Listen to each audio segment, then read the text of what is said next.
महाराष्ट्र में बीएमसी चुनाव को लेकर जब दोनों भाई एक हुए तो लगा कि मुंबई में एक बार फिर से करिश्मा होगा। शिवसेना यूपीटी के मुखिया उद्धव ठाकरे और उनके चचेरे भाई और एमएनएस के अध्यक्ष राज ठाकरे चुनाव में अपनी जीत को लेकर पूरी तरह आश्वस्त दिखाई दे रहे थे। चुनावी रैलियों में इनके अंदाज और तेवर भी यही दिखा रहे थे। लेकिन 16 जनवरी को जैसे जैसे रुझान नतीजे में बदलने लगे वैसे वैसे उनकी नींद उड़ने लगी।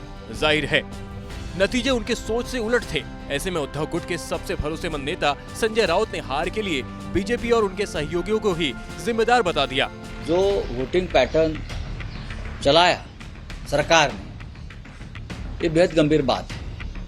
हजारों लोगों के नाम गायब रहे जिसने विधानसभा में वोट किया है, और ऐसे एरिया से गायब हो गए जहां शिवसेना को या महाराष्ट्र नवनिर्माण सेना को या कांग्रेस को वोट हुए, वहां से हजारों लोगों के नाम गायब हो गए।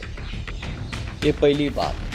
दूसरी बात, ईवीएम मशीन बार बार बंद होती रही बहुत से प्रभावों। जहां राष्ट्रवादी कांग्रेस को बटन दबाया गया है वहां कमल के ऊपर लाइट ऑन होती है। वैसा मशाल का हो गया, वैसा इंजन का हो गया। और चुनाव आयोग के जो लोग हैं उस हमारी शिकायत सुनने को तैयार है। बीएमसी नतीजे जिस तरह से बीजेपी और उनके सहयोगियों के पक्ष में गए हैं, उससे मुंबई की राजनीति में बड़ा सवाल उठ खड़ा हुआ है। सवाल ये कि क्या ठाकरे ब्रदर्स को उनकी ही राजनीति ने हरा दिया? क्या यूपी बिहार को गाली देने की रणनीति उल्टी पड़ गई? क्योंकि कहां ठाकरे भाई बीएमसी की 227 सीटों पर बम्पर जीत का दावा कर रहे थे, कहां दोनों मिलकर महाराष्ट्र से बीजेपी और उनके सहयोगियों को उखाड़ फेंकने का दम भर रहे थे। लेकिन जब नतीजे आने शुरू हुए तो दोनों बुरी तरह बिखरते नजर आ रहे हैं। लेकिन ये सब अचानक नहीं हुआ।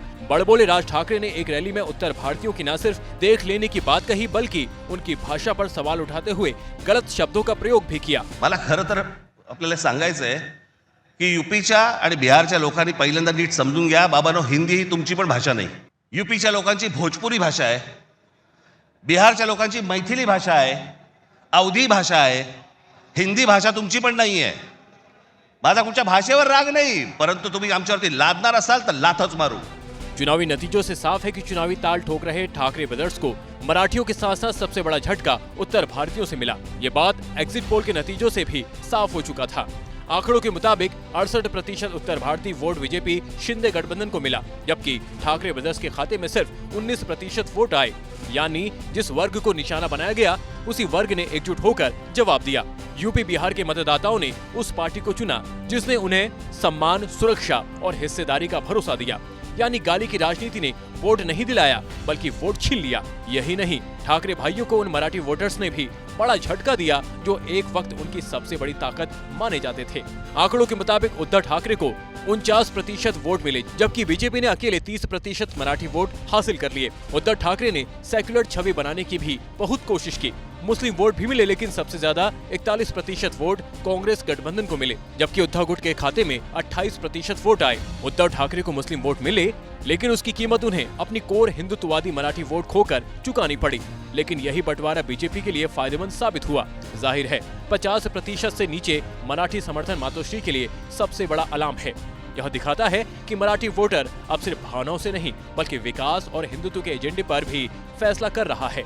यानी ठाकरे ब्रांड अब मराठी मानुस का अकेला ठेकेदार नहीं रहा। चुनावी नतीजों से साफ है कि मुंबई अब बाल ठाकरे के दौर वाली मुंबई नहीं रही।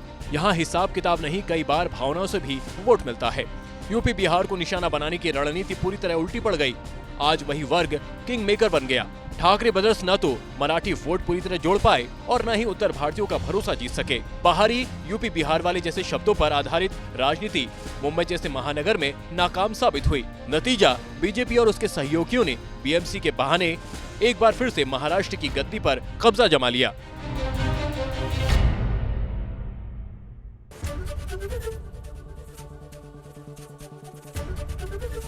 एबीपी गंगा, खबर आपकी, जुबान आपकी।